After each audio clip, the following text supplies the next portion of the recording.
नमस्कार साथियों, स्वागत है आप सभी का यस के एक्सेलेंस ट्यूटोरियल में।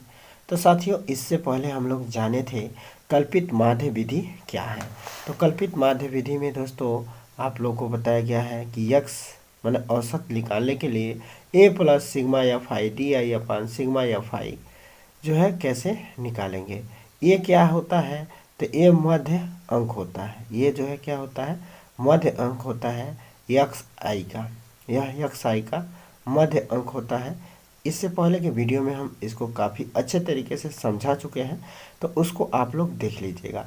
अब आज के इस वीडियो में हम लोग जानेंगे कि पग विचलन विधि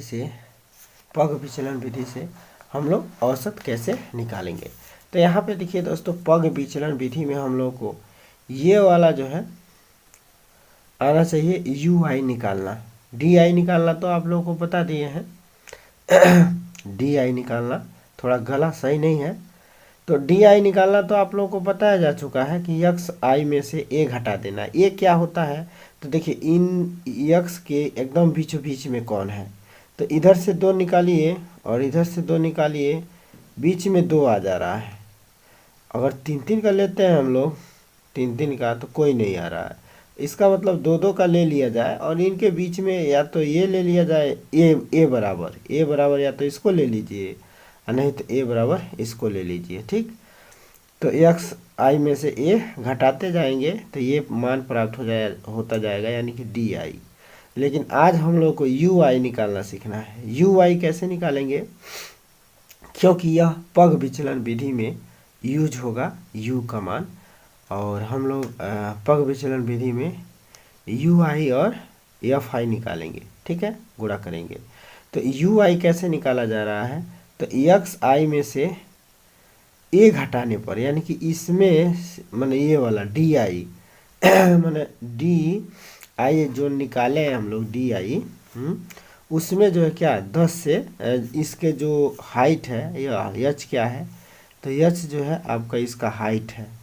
उच्च पद में से निम्न पद, इसको कहते हैं उच्च पद, इसको कहते हैं निम्न पद। उच्च पद में से निम्न पद को घटा दिया जाए तो जो प्राप्त होगा वह यच होगा। समझिए, उच्च पद में से निम्न पद को घटाने पर उच्च पद आपका क्या है 25 है, निम्न पद आपका क्या है 10 है। उच्च पद में से निम्न पद को घटा दीजिए, यानी कि 25 में से जो है आप 10 घटा दीजिए, तो 25 में से 10 घटाएंगे तो आपका आएगा 15। ठीक है, तो यह जो है आपका यच हो जाएगा। ठीक है, तो यच यहाँ पे आपका क्या हो जाएगा 15। यच बराबर क्या हो जाएगा 15। यहाँ पे हम आप लोग को दिखा देते हैं यहीं पे कि यच बराबर क्या हो जाएगा, तो 25 माइनस 10 बराबर 15। ठीक है, तो यफ का मान जो है कितना हो गया, यच का मान 15। ठीक है, और यक्स आई माइनस ए यहाँ पे निकाला गया है। तो अब इसी में हम लोग क्या करेंगे, इस 15 से भाग देते जाएंगे, इसी में 15 से भाग देते जाएंगे, तो हम लोगों का जो है क्या निकल जाएगा, यू आई निकलता जाएगा। तो यू आई अब देखिए -30 में 15 से भाग देंगे -2 हो जाएगा। इसके बाद से -15 में हम लोग 5 से अगर भाग देते हैं तो -15 में 15 से तो माइनस में 1 हो जाएगा, और फिर यहाँ 0 है तो 0 में भाग देंगे तो 0 रहेगा। इसके बाद से 15 में 15 से भाग देंगे 1 हो जाएगा, 15 में 30 से भाग देंगे 2 हो जाएगा, 45 में 15 से भाग देंगे, वही 15 से भाग देंगे तो क्या हो जाएगा 3 हो जाएगा। ठीक है, तो इस प्रकार हम लोगों ने यू आई ज्ञात कर लिया। यू आई कैसे ज्ञात किया गया आप लोगों को पता है कि डी में जो है इसके अंतराल से भाग दे दिया जाएगा। अंतराल का मतलब उच्च पद में से निम्न पद घटाने पर जो आएगा उसमें भाग दे दिया जाएगा डी आई में, तो आपका यू आई निकल जाएगा। ठीक है, अब यू आई निकल गया तो हम लोग अब एफ आई और यू आई निकाल लेंगे। तो एफ आई यानी कि यह है एफ आई और ये है यू आई, तो एफ आई में यू आई से गुणा कर देंगे तो आपका आ जाएगा सिग्मा, माना ये वाला ये सब आएगा। देखिए गुणा करके 2 दूना 4 माइनस में हो जाएगा। देखिए सबका इसमें गुणा कर लेना है। ठीक है, तो गुणा कर लीजिए और गुणा करने के बाद से अब इसको जोड़ लीजिए। तो सिग्मा एफ आई और यू आई निकल गया कितना 29। ठीक है, और सिग्मा एफ आई निकल गया 30। ठीक है, तो अब इसको हम लोग ले चलते हैं।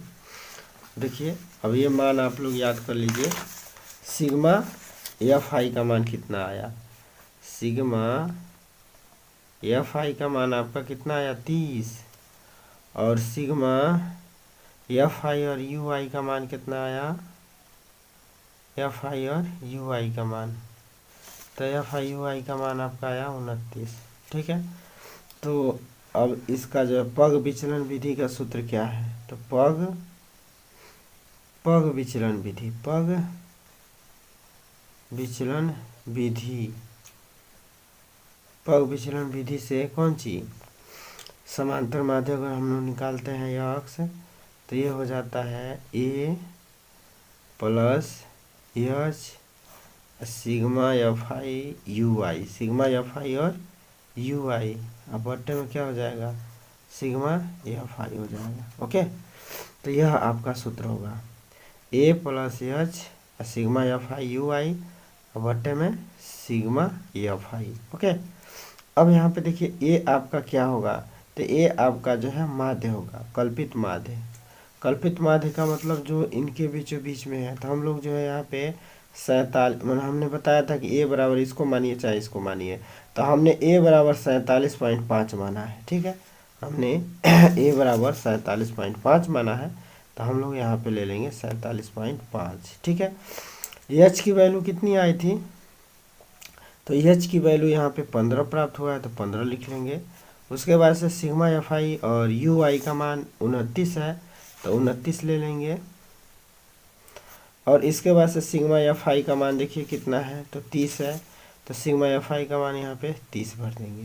ओके, अब इसको सॉल्व कर देंगे, तो अब यहाँ पे देखिए 47.5 रहेगा इंटू, अब यहाँ पे देखिए अगर ब्रैकेट खोलते हैं हम लोग तो ये हो जाएगा 15 गुणे 29, अब बट्टे में क्या हो जाएगा 30 हो जाएगा।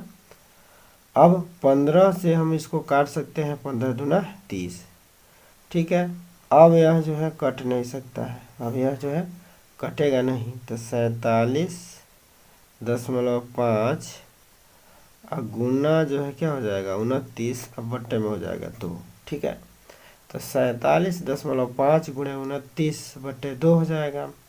अब 47.5 में 29 से गुणा करके 2 से भाग दे दीजिए। ठीक है, तो यहाँ पे देखिए कितना आया है तो यहाँ पे देखिए आपको ये निकाला हुआ है। ठीक है, तो अब देख लीजिए, तो 47.5 धन 15 गुणे 29 बटे तो 15 से इसमें भाग दे सकते हैं, तो 15 दूना 30 हो जाएगा। 2 से 29 को काट दीजिए तो 14.5 हो जाएगा। ठीक है, 2 से 29 को काट दीजिए और ये आसान हो जाएगा। ठीक है, 2 से 29 को काट दीजिए 14.5 हो जाएगा। देखिए 2 से 29 को काट दीजिए 14.5 हो जाएगा, है 14.5 से इसमें गुणा कर दीजिए, तो 14.5 से इसमें गुणा करेंगे तो आपको कितना आ रहा है, लगभग 62 आ रहा है, लगभग 62 के करीब आ रहा है। ठीक है, तो यह जो है अतः विद्यार्थियों द्वारा प्राप्त किया गया माध्य अंक जो है कितना हो जाएगा 62। ठीक है, तो इस विधि को हम लोग पग विचलन विधि कहते हैं, यानी कि ये वाला सूत्र आप लोग याद रखिएगा, ये किसका है, पग विचलन विधि का। ये किसका है, पग विचलन विधि, पग विचलन विधि, पग विचलन विधि। ठीक है, तो पग विचलन विधि का ये सूत्र आपका हो गया। ठीक है, और इससे पहले जो था वो जो कल्पित माध्य विधि था, और इसके बाद वाला इससे पहले जो था वो प्रत्यक्ष विधि था। ठीक है, तो तीनों विधियों का अगर हम लोग सूत्र लिखें दोस्तों, तो यहाँ पे तीनों विधियों का हम आपका सूत्र लिख के दिखा दे रहे हैं। इसमें 3 विधियों से आपको जो है बताना रहेगा, मैंने अगर देता है तो।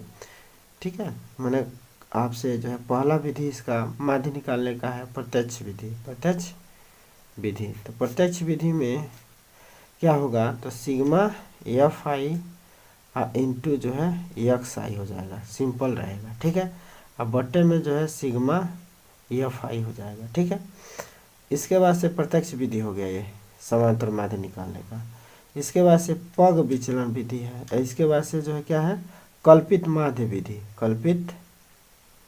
कल्पित माध्य विधि है। ठीक है, तो कल्पित माध्य विधि में दोस्तों ए आ जाता है प्लस में, और सिग्मा एफ आई, और आ जाता है इसमें D I, sigma F I into D I आ जाता है। ठीक है, अब बट्टे में जो है सिग्मा एफ आई आ जाता है। ठीक है, अब इसके बाद से आपका ये है पग विचलन विधि। पग विचलन मैंने यक्स निकालने का है, माध्य निकालने का। अब पग विचलन विधि, तो पग विचलन विधि में आपका जो है क्या होगा, तो पग विचलन विधि में यक्स बराबर हो जाएगा आपका, अब इसमें देखिए ए वही रहेगा। ठीक है, अब प्लस इसमें जुट जाएगा एच, और एच के साथ आपका सिग्मा एफ आई और यू आई आ जाएगा, सिग्मा एफ आई और यू आई आ जाएगा, एफ आई लिख दीजिएगा। ठीक है, अब बट्टे में सिग्मा एफ आई आ जाएगा आपका। बस ये जो है तीनों विधियाँ आना चाहिए आप लोगों को इस प्रश्नावली के लिए। ठीक है, कि प्रत्यक्ष विधि क्या है, कल्पित माध्य विधि क्या है, और पग विचलन विधि क्या है। ठीक है, तो इन तीनों विधियों में से कोई एक विधि पूछ सकता है आप लोगों को। ठीक है, और कोई एक विधि नहीं कहता है तो इसमें सबसे आसान विधि यह रहता है। ठीक है, इसमें सबसे आसान विधि यह रहता है, अगर एफ दिया है और एक्स दिया है तो आराम से जो है एफ एक्स ज्ञात कर लिया जाता है, और सबको जोड़ के इसको कर लिया जाता है। तो सभी एग्जाम्पल अगर आप देखे होंगे तो इन तीनों सूत्रों को समझ गए होंगे, और इससे पहले के अगर एग्जाम्पल नहीं देखे हैं तो उसको आप लोग जाके वीडियो में देख लीजिएगा। ठीक है दोस्तों, तो ये आपके जो है तीनों विधियाँ हो गए। यहाँ पे देखिए क्या कह रहा है, कुछ कह रहा है, पग विचलन विधि तभी जो है सुविधाजनक होगी जब सभी डी में कोई सार्वगुणनखंड है, डी आई में कोई सार्वगुणनखंड है तो। ठीक है, सार्वगुणनखंड का मतलब डी आई से अगर सब कट जाए, मतलब डी आई कटने वाला हो, विभाजित होने वाला हो, तीनों विधियों में से प्राप्त माध्य एक ही है, तीनों विधियों से प्राप्त माध्य एक ही होगा। ये तीनों विधि जो बताया गया है, इससे अगर माध्य प्राप्त किया जाए तो ये तीनों जो है क्या होंगे, माध्य एक ही होंगे। ठीक है दोस्तों, अब यहाँ पे देखिए कल्पित माध्य विधि और पग विचलन विधि प्रत्यक्ष विधि के ही सरलीकृत रूप है। ठीक है, प्रत्यक्ष विधि के ही सरलीकृत रूप है। सूत्र में यक्स डैश बराबर ए प्लस एच यू डैश का मतलब भी प्रयोग किया जा सकता है, जबकि ए तथा एच ऊपर दी गई संख्याओं की भांति न हो, बल्कि वे शून्य के अतिरिक्त ऐसी वास्तविक संख्या हो ताकि यू आई बराबर इतना हो जाए। ठीक है, आइए इन विधियों का प्रयोग एक अन्य उदाहरण से देखते हैं। ठीक है, एक अन्य उदाहरण लिया है यहाँ पे देखिए और इसी उदाहरण में जो है आप लोग और अच्छे से क्लियर समझ जाएंगे। ठीक है, तो यहाँ पे देखिए ये वाला उदाहरण दिया है नीचे, उदाहरण नंबर 2, नीचे दी हुई सारणी भारत के विभिन्न राज्य एवं संघीय क्षेत्रों के ग्रामीण क्षेत्रों के प्राथमिक विद्यालयों में महिला शिक्षकों के प्रतिशत बंटन को दर्शाती है। अनुच्छेद में चर्चित तीनों विधियों से महिला शिक्षकों का माध्य प्रतिशत ज्ञात कीजिए। यहाँ पे दिया हुआ है महिला शिक्षकों का प्रतिशत 15 से 25 कितने हैं, तो 6 हैं। 25 से 35 11 है। 35 से जो है 45 जो है कितना है, 7 है। ठीक है, तो यही सब है। अब इसमें देखिए, अब इस साड़ी को हम लोग जो है इस साड़ी के रूप में बना लेंगे। ठीक है, ये जो है आपका बरंबारता होगा, हमेशा याद रखिएगा कि ये आपका जो है क्या होगा, फ्रीक्वेंसी होगा। ये आपका क्या होगा, फ्रीक्वेंसी होगा, और ये आपका वर्ग अंतराल होगा, ये आपका वर्ग अंतराल हो गया। ठीक है, ये फ्रीक्वेंसी हो गया। अब वर्ग अंतराल दिया है और एफ दिया है फ्रीक्वेंसी, तो यक्स ज्ञात करने का आप लोगों को फार्मूला बताया गया है कि यक्स को कैसे ज्ञात करते हैं, तो इन दोनों को जोड़ दिया जाता है और 2 से भाग दे दिया जाता है, तो यह निकल जाएगा। माना उच्च सीमा धन निम्न सीमा, या निम्न सीमा धन उच्च सीमा, दोनों को जोड़ दीजिए और 2 से भाग दे देंगे तो आपका यक्साई निकल जाता है। ठीक है, जैसे कि 15-25 कितना हो जाएगा, 40 हो जाएगा। 15 और 25 40 हो जाएगा, और 40 में 2 से भाग देंगे तो जो है क्या हो जाएगा, 40 में 2 से भाग देंगे तो 20 हो जाएगा। ठीक है, इसी तरह से 25 में जो है 25-35 जोड़ देंगे, कितना हो जाएगा 25-35, 35-5 40, 40-20 60, तो 60 हो जाएगा, 60 का आधा 30 हो जाएगा। तो यक्स आई निकालने का क्या तरीका हुआ, यक्स आई निकालने का तरीका क्या हुआ कि उच्च सीमा प्लस निम्न सीमा बटे 2 है, 15 धन 25 बटे 2, 15-25 मैंने 25 धन 15 बटे में 2 कर देंगे तो निकल जाएगा। अब जैसे देखिए और एक तरीका ये भी है कि इसको जोड़ के आधा कर दिए तो पहला निकल गया 20। अब हम लोग देख लेंगे कि ये कितने के अंतर से चल रहा है। तो 15 और 25 में कितने का अंतर है दोस्तों, तो 10 का अंतर है। तो अब इसमें हम लोग 10 जोड़ते जाएंगे।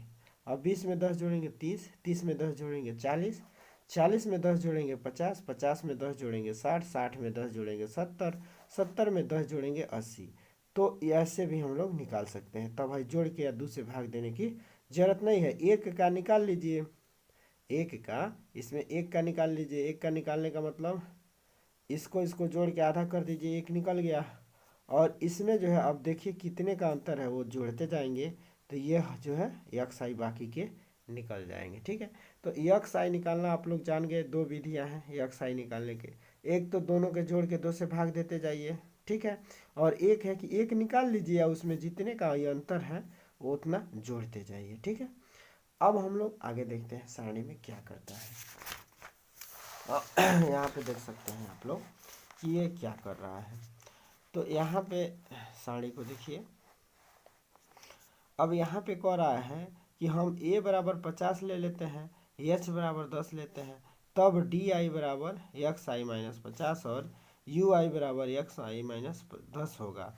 अब हम डी आई यू आई ज्ञात करते हैं और इन्हें सारणी इसना में रखते हैं। ठीक है दोस्तों, अब दोस्तों आप लोग को जो है ए बराबर 50 क्यों माना है ये, ठीक है भाई, ए बराबर 50 कैसे माना है, क्यों माना है, ये जानना जरूरी है। और एच बराबर 10 कैसे माना है, क्यों माना है। ठीक है, तो यह जानना जरूरी है कि ए बराबर 50 कैसे होगा और एच बराबर 10 कैसे होगा। तो दोस्तों ये जो है ए का मान एक्स आई में देखा जाता है, और यह जो है ए क्या होता है, तो इन संख्याओं के बीचों बीच का अंक होता है, इसलिए इसको कल्पित माध्य या माध्य अंक भी कहता है। तो इसके मध्य में जो है कौन सा अंक है, तो मध्य कैसे छाटेंगे भाई, इधर से देखेंगे बराबर है ना, से बराबर निकाल लेंगे, है ना से बराबर अंक निकाल लेंगे, मैंने है ना से 3 अंक निकाल लिया, है ना से 3 अंक निकाल लिया, तो बीच में कौन आया 50, बीच में कौन आया 50। अब देखिए इसमें एकदम बीचों बीच में 50 मिल जा रहा है ना से 3 को निकाल लिया, है ना से 3 को निकाल लिया, बीचों बीच में कौन बैठा 50। तो इसलिए ए बराबर हम लोग मान लेंगे 50, ए बराबर कितना मान लेंगे 50। अब यच निकालना है, तो यच होता है हाइट, तो हाइट कैसे निकालेंगे दोस्तों, तो हाइट जब भी निकालना है, यच का मान जब भी निकालना है तो उच्च सीमा में से निम्न सीमा घटा देंगे। तो 25 में से 15 घटाएंगे तो हो जाएगा 10। तो एच की वैल्यू कितनी हो जाएगी दोस्तों, एच बराबर हो जाएगा 10। ठीक है, एच की वैल्यू कितनी हो जाएगी 10। तो एच और ए निकालना आई होप आप लोग समझ गए होंगे। देखिए इसमें कितने पद है, 1 2 3 4 5 6 7, 7 पद है ना, तो विषम है, तो विषम है तो आराम से बीच में जो है एक अंक मिल जाएगा। ठीक है, लेकिन जब सम होगा तो आपको जो है 2 अंक मिल जाएंगे, माने बीचों बीच में 2 अंक मिलेंगे, जिसमें से आप कोई भी एक ले सकते हैं, जैसे कि पिछला उदाहरण में आप लोगों से बताया गया है। ठीक है, तो अगर 2 को माने जैसे है ना से 2 अगर 8 रहता है यहाँ पे, एक कोई और अंक रहता है यहाँ पे, ठीक है, तो हम लोग इधर से कितना लेना पड़ता, इधर से 3 लेते, इधर से जो है 3 लेते, तो जो है बीच में 2 अंक छूटता, मैंने इधर से अगर 3 ले लेते यहाँ तक, ठीक, और इधर से 3, तो 2 को बीच में अंक छूटता। तो 2 अंक छूटने का मतलब था कि ए के 2 मान प्राप्त हो सकते हैं। ठीक है, तो ए बराबर 40 ले सकते हैं हम लोग, चाहे ए बराबर 50 ले सकते हैं। ठीक है, अगर सम रहता तब। तो ये है बीसम, तो बीसम में कोई झंझट नहीं है, आराम से बीचों बीच में एगो अंक मिल जा रहा है, इसको हम लोग ए मान लेंगे। ठीक है, ए मान लेंगे, और ए मानने के बाद से हम लोग आराम से अब डी आई निकाल देंगे, क्योंकि डी आई बराबर क्या होता है, एक्स माइनस ए होता है। ठीक है, डी आई बराबर क्या होता है, x minus A, D I बराबर एक्स माइनस ए होता है। तो ये हम लोगों ने कितना माना है, 50 माना है। ठीक है, अब यहाँ पे देखिए यू आई अगर निकालना है तो यही डी निकला है, तो डी में जो है ऊंचाई से भाग दे दिया जाता है, डी में ऊंचाई से भाग दे देंगे तो आपका जो यू आई निकल जाएगा। ठीक है, अगर हम लोग डी आई निकाले हैं तो डी में उस ऊंचाई से भाग दे देंगे तो आराम से जो हम लोग का यू आई निकलता जाएगा, तो ये आपका यू आई हो गया। ठीक है, मैंने आप लोग को यू आई निकालना है तो डी आई अगर निकला हुआ है तो इसी में जो हम लोग क्या करेंगे, एच से भाग देते जाएंगे। ठीक है, यही सूत्र यह बता रहा है कि यक्स आई में अपान 50/10, 10 से भाग देते जाएंगे, यानी कि जो भी ऊंचाई है, तो यू आई निकलता जाएगा। ठीक है, अब यहाँ अगर हम लोग इसको प्रत्यक्ष विधि से करना चाहें तो एफ आई और एक्स आई निकाल के कर सकते हैं। ठीक है, तो एफ आई और एक्स आई निकाला है, एफ आई है एक्स आई निकाला है, तो ये हो गया आपका। ठीक है, अच्छा अगर एफ आई और डी आई निकालना है तो डी निकला हुआ है, एफ है, तो इसका गुणा करते जाएंगे तो ऐसे निकाल दिया। ठीक है, अब इसके बाद से एफ आई और यू आई निकाल रहा है, तो एफ आई अगर यू आई निकालना है तो यू से जो है एफ में गुणा करते जाएंगे तो ये निकल गया। ठीक है, अब सबको जोड़ लेंगे, सबको जोड़ लेंगे। जोड़ने का तरीका क्या है कि माइनस माइनस वाला एक में जोड़ देंगे, प्लस प्लस वाला एक में जोड़ देंगे और घटा देंगे। ठीक है, यहाँ पे देखिए प्लस माइनस माइनस सब जोड़ लीजिए, प्लस प्लस सब जोड़ लीजिए, घटा दीजिए। ठीक है, माइनस माइनस जोड़ लीजिए एक में, प्लस प्लस जोड़ लीजिए एक में, घटा दीजिए। ठीक है, जो जैसे आएगा, माइनस में आ रहा है तो माइनस में ही लिखेंगे। ठीक है, अब माइनस में तो लिखेंगे। अब यहाँ पे देखिए प्रत्यक्ष विधि का प्रयोग अगर हम लोग करते हैं, प्रत्यक्ष विधि का अगर इसमें हम लोग प्रयोग करते हैं तो प्रत्यक्ष विधि में सिग्मा एफ आई और एक्स आई होता है। अभी बताए हैं हम आप लोगों को कि प्रत्यक्ष विधि का सूत्र ये है, तो इसमें हम लोग जो है ये वाला मान भर देंगे। ठीक है, क्योंकि यही सिग्मा एफ आई और एक्स आई का मान है, तो सिग्मा एफ आई एक्स आई का मान भर देंगे, तो ये इतना भर के अब बटे सिग्मा एफ आई का मान भर देंगे 35, भाग दे देंगे इससे इसमें, तो इतना आ जाएगा। ठीक है, इसके बाद से कल्पित माध्य विधि का प्रयोग करते हैं, तो कल्पित माध्य विधि में क्या होता है, तो सिग्मा इस कल्पित माध्य विधि में A plus sigma F I D I upon sigma F I होता है। ये क्या है, तो माध्य है, मध्य अंक है, धन में जो है 360 आया हुआ है। देखिए एफ आई और डी आई का मान, एफ आई और यहाँ पे देखिए एफ आई और डी आई का मान आया है 360, तो 360 बटे जो है क्या कर देंगे, सिग्मा एफ आई कर देंगे। तो ये 50 प्लस माइनस में 360 अब बटे 35 बराबर इतना हो जाएगा। ठीक है, अब इसके बाद से है पग विचलन विधि, तो पग विचलन विधि में देख लीजिए, तो पग विचलन विधि में ए प्लस एच इधर करिए गुणा, चाहे इधर करिए कोई दिक्कत नहीं है, तो हमने इधर बताया था एच का गुणा, लेकिन इधर भी है तो कोई दिक्कत नहीं है, और sigma F I U I upon sigma F आई हो जाएगा, मान भर देंगे, ये आपका माध्य निकल गया। अतः ग्रामीण क्षेत्र के प्राथमिक विद्यालय में महिला शिक्षकों का माध्य प्रतिशत 39। देखिए तीनों विधियों से जो है एक ही आंसर आएगा। ठीक है, आप लोग देख सकते हैं कि तीनों विधियों में आंसर एक ही आ रहा है, बशर्ते कि कुछ आसान कर दिया गया है और कुछ कठिन कर दिया गया है। और इसमें जो है दोस्तों आप लोग देख सकते हैं कि सबसे आसान कौन सा है और सबसे कठिन कौन सा है। तो सबसे आसान अगर वर्ग अंतराल दिया है तो एफ आई और एक्स वाई वाला आई वाला लगता है, क्योंकि इसमें गलती होने के चांसेस कम रहते हैं। बाकी वह इसमें भी जो है अगर ध्यानपूर्वक करेंगे तो गलती नहीं होगा। ठीक है, बाकी वह देखिए दोस्तों हमको तो हमारे हिसाब से ये वाला प्रत्यक्ष विधि वाला आसान लगता है, क्योंकि इसका आराम से इसमें गुणा कर देना है और जोड़ देना है सबको, और फिर जो है इससे भाग दे देना है। ठीक है, प्रत्यक्ष विधि देख रहे हैं, प्रत्यक्ष विधि है सिग्मा एफ आई एक्स आई निकाल के या सिग्मा एफ आई से भाग दे देना है, आसान है।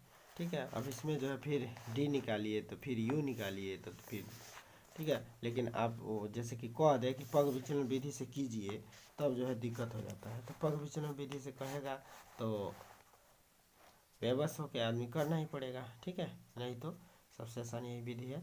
तीनों विधि आप लोग समझ लीजिएगा, ठीक है। तो हमारे ख्याल से आप लोग समझ गए होंगे तीनों विधियाँ। तो अब इसके बाद से इधर सब जो है यही सब दिया हुआ है, ठीक है। तो इसको आप लोग करने का प्रयास कीजिएगा इस उदाहरण को।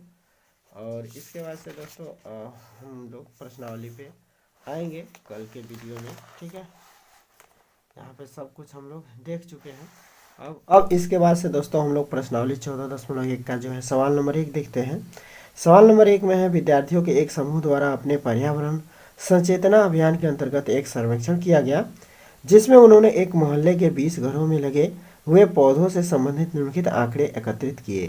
प्रति घर माध्य पौधों की संख्या ज्ञात कीजिए। तो प्रति घर माध्य पौधों की संख्या हम लोग को ज्ञात करना है कि औसतन कितने पौधे लगाए गए प्रत्येक घर में। तो दोस्तों ये जो है सारणी दिया हुआ है और ये आपका जो है बरम्बारता, माने ये आपका बरम्बारता दिया हुआ है, ये वर्ग अंतराल दिया हुआ है, ठीक है। तो अब इस सारणी को हम लोग जो है वर्टिकल सारणी में कन्वर्ट कर लेंगे, ठीक है। तो वर्टिकल सारणी में कैसे कन्वर्ट करेंगे देखिए यहाँ पे, ठीक है। यहाँ पे देखिए, काफ़ी पेन उतार लेने दीजिए, ठीक है। अब यहाँ पे हम लोग लिख देंगे पौधों की संख्या, यहाँ पे लिखेंगे पौधों की संख्या।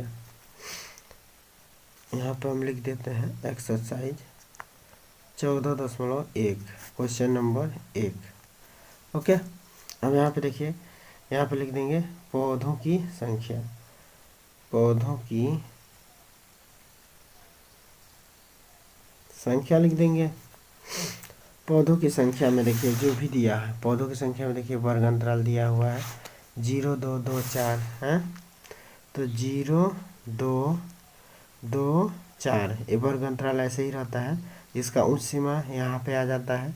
फिर इसमें जो जितने का अंतर है, 2 का अंतर है, तो 2 का अंतर चल रहा है, तब 2 में 2 जोड़ देंगे 4, फिर ये 4 लिखेंगे, फिर 4 में 2 जोड़ेंगे 6, फिर 6 यहाँ पे रखेंगे, 6 में 2 जोड़ेंगे 8, फिर 8 को यहाँ पे रखेंगे, 8 में 2 जोड़ेंगे कितना हो जाएगा 10, 8 में 2 जोड़ेंगे तो कितना हो जाएगा 10, फिर ये 10 रख देंगे, और 10 में 2 जोड़ेंगे तो 12, फिर यहाँ 12 रख देंगे, और 12 में 2 जोड़ेंगे तो 14, ठीक है। और फिर यहाँ जो है 14 रख देंगे, और 14 में 2 जोड़ेंगे तो 16, ठीक है। 14 तक ही है, ठीक है, 12, 14 तक ही है। देखिए वर्ग अंतराल में 12, 14 तक ही है, तो 12, 14 तक ही लेंगे, इसको लेने की ज़रूरत नहीं है, ठीक है। अब पौधों की संख्या के बाद से हम लोग क्या करेंगे, यहाँ पे क्या दिया हुआ है, घरों की संख्या। तो यहाँ पे लिखेंगे घरों की संख्या, घरों की संख्या, ठीक है। तो अब घरों की संख्या में देख लीजिए, घरों की संख्या का मतलब 0 से 2, मैंने 0 से 2 पौधे घरों एक में लग रहा है, घर एक में लग रहा है, यानी कि यह आपका एफ होता है। तो घरों की संख्या का मतलब एफ, एफ का मतलब देखिए 0 से 2 1 है, ठीक है। 2 से 4 2 है, तो 2 देखिए आप किताब में देखिएगा, ठीक है। फिर 4 से 6 का जो है 1 है, तो 1 है। 6 से 8 का कितना है, तो 5 है, तो 5 ले लीजिए। 8 से 10, 6 से 8 5 है, 8 से 10 6 है, 8 से 10 6 है, 10 से 12 2 है, 10 से 12 2 है, और 12 से 14 कितना है, तो 12 से 14 जो है 3 है, ठीक है। तो ये आपके जो है एफ निकल गया, ये आपका क्या निकल गया, एफ निकल गया, ठीक है। अब हम लोग को किसकी ज़रूरत पड़ेगी, एक्स आई की। अब हम लोग को एक्स आई निकालने की ज़रूरत पड़ेगी, और एक्स आई को हम लोग क्या कहते हैं, वर्ग चिन्ह कहते हैं, ठीक है दोस्तों। एक्स आई को हम लोग वर्ग चिन्ह कहते हैं। तो वर्ग चिन्ह कैसे निकालते हैं, यहाँ पे हम आप लोग को फार्मूला बता देते हैं, जबकि उदाहरण में हम बता चुके हैं कि कैसे निकालेंगे। तो इन दोनों को जोड़ के आधा कर देना है, इसी को कहते हैं हम लोग वर्ग चिन्ह, वर्ग चिन्ह, इसको हम लोग क्या कहेंगे, वर्ग चिन्ह। अब वर्ग चिन्ह का मतलब एक्स आई। तो एक्स आई निकालने का तरीका क्या है, उच्च सीमा अधन निम्न सीमा, उच्च सीमा अधन निम्न सीमा, समझ जाइएगा, निम्न सीमा, अब बटे 2 हो जाता है, ठीक है। उच्च सीमा अधन निम्न सीमा, उच्च सीमा देख लीजिए 2 है, निम्न सीमा 0 है। तो जो है हम लोग क्या करेंगे, उच्च सीमा 2 है और निम्न सीमा क्या है निम्न सीमा इसका निम्न सीमा जो है इसका क्या है, 0 है। उस सीमा 2, निम्न सीमा 0, अब बटे 2, तो 2 से भाई इसको जोड़ेंगे, 2 और 0 2 होगा, अब बटे 2, तो 2 से 2 काट दीजिए तो 1 हो जाएगा। ठीक है, 1 हो जाएगा। तो एक्स आई का पहला मान क्या निकला, 1। मैंने इन दोनों को जोड़ के 2 से भाग देने पर 1 आया, तो 1 लिख देंगे। ठीक है, अब हमने आप लोगों को बताया था कि अब इन दोनों में देखिए कितने का अंतर है, तो 2 का अंतर है। तो अब इसमें 2 जोड़ दीजिए, मैंने इसमें 2 जोड़ दीजिए, तो 2 में 1 में 2 जोड़ेंगे तो कितना हो जाएगा, 3। 3 में फिर 2 जोड़ दीजिए, तो 3 2 5 हो जाएगा। फिर 5 में 2 जोड़ दीजिए, यह इसके लिए हो गया, ये इसके लिए हो गया, ये इसके लिए हो गया। अब 5 में 2 जोड़ दीजिए, 7 हो जाएगा। अब 7 में 2 जोड़ दीजिए, 9 हो जाएगा। 9 में 2 जोड़ दीजिए, 11 हो जाएगा। फिर 11 में 2 जोड़ दीजिए, 11 में 2 जोड़ दीजिए, 13 हो जाएगा। ठीक है, तो यह आपका जो है एक्स आई निकल गया। ठीक है, मैंने यह तरीका एक दूसरा तरीका भी है, और बकीवा तो ये जनरल तरीका है कि 4 2 6, 6 के आधा 3, 6 4 10, 10 के आधा 5, 8 6 14, 14 के आधा 7, ऐसे भी निकाल सकते हैं। नहीं तो एक बार निकाल लीजिए, हैं, इन दोनों को जोड़ के या 2 से भाग दे के निकाल लीजिए। इन दोनों में जो अंतर है, इन दोनों में जो अंतर है, 2 का अंतर चल रहा है, तो 2 अब इसमें जोड़ते जाइए। ठीक है, तो ये सब प्राप्त हो जाएगा। अब हम लोग यहाँ पे एफ आई और एक्स आई, एफ आई हो गया, एक्स आई हो गया, तो एफ आई और एक्स आई निकाल लेंगे। ठीक है, तो एफ आई और एक्स आई निकाल लीजिए। तो 1 गुणे 1 कितना होगा, 1 गुणे 1 1 होगा। 3 गुणे 2 कितना होगा, 6 होगा। 5 गुणे 1 कितना होगा, 5 होगा। 7 गुणे 5 कितना होगा, 35 होगा। 9 9 छके 54 होगा। 11 दूना 22 होगा। 13 तिया 39 होगा। ठीक है, अब इन सबको जोड़ लीजिए, तो सबको जोड़िए। 6 1 7 5 12, 12 5 17, 17 4 17 4 7 4 11 21, 21 गो 2 23, 23 9 23 9 23 9 32 के 2, 23 9 32, 32 के 2 हासिल 3, 3 3 6, 6 2 8, 8 5 13, 13 3 16, 13 3 16, तो हो जाएगा 16। ठीक है, ये हो गया 162। इसको हम लोग कहेंगे सिग्मा एफ आई एक्स आई। इसको हम लोग क्या कहेंगे, यहाँ पे तो जगह है नहीं, ऐसे लिख देते हैं सिग्मा एफ आई और एक्स आई निकल गया ये। ठीक है, अब हम लोग सिग्मा एफ आई निकाल लेंगे, तो सिग्मा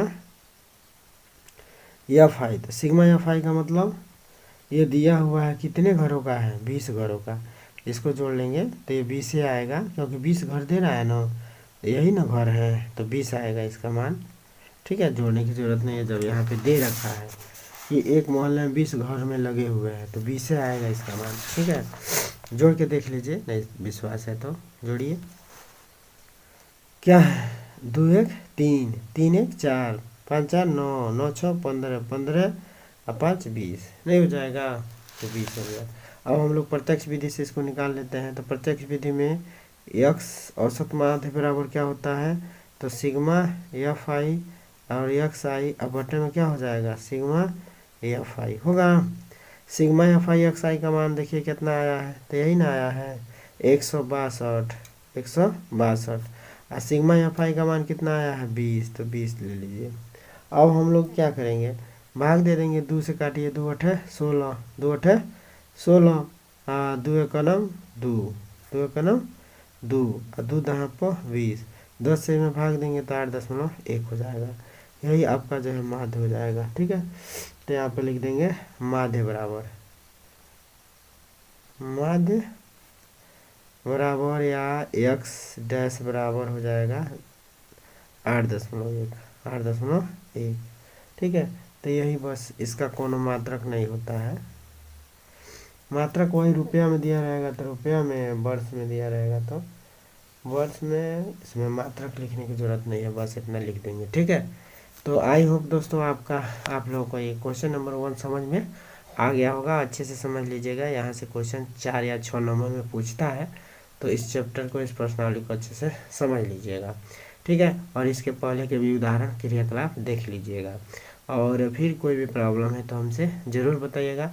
और फिर मिलते हैं दोस्तों अगले वीडियो के साथ, तब तक के लिए जय हिंद।